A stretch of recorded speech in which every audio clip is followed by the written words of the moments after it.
Kai, wai ni dala tambaye ka.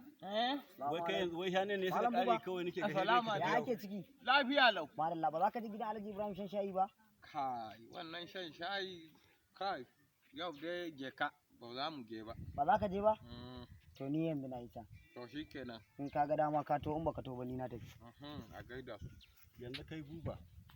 Hal wani shan shayi ya samu a matsayina na aminin ka. Ba za ka ɗaga min hannu ba. Haba da Allah. Kai in ban da kai shan shayin nan ba wani abu ne mai daɗi ba fa. Shan shayi fa aka ce ma. Shan shayin wani abu ɗan buhu kaman kanwa ha. Wanda ake shawar naman shayi din nan. Allah buba baka wayewa. Lipton ake ce mata. Lipton ake ce mata. Saboda me? Sai an yi magana ka ce kai ka waye wai kai waye ne. Lipton sunanta ba wai naman shayi ba. Dakata don Allah. Karshen wayewa fa mu ne daga nan har kwangwalon fa. Mun yawon duniya fa. Kwangwalon? Kwari kuwa. Ka san gada ka zaure? Har kusa da baburani ne. Na bi ka yawon duniya.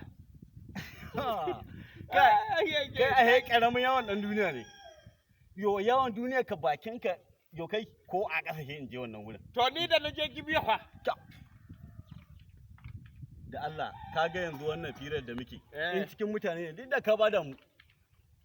To in ba tsoro ba ka je Katsina ka gani. Ka je tudun wulli. To nan ma a tudu muke. O ba ka ji ta ba? Yo ai albihirinka. Na je Ogere. Ogere? Yawwa. Na je Ibafo. Ibafo? Wannan na wajen Kalgo gari ko? Kai Allah gafara mutumin banza. Kai wai me yasa baka wayewa? Kar kan muna ƙarya mana. Kai Allah ni haka ba. Kana ganin mu. Kai Allah haka. Kai ne mai sayan gona.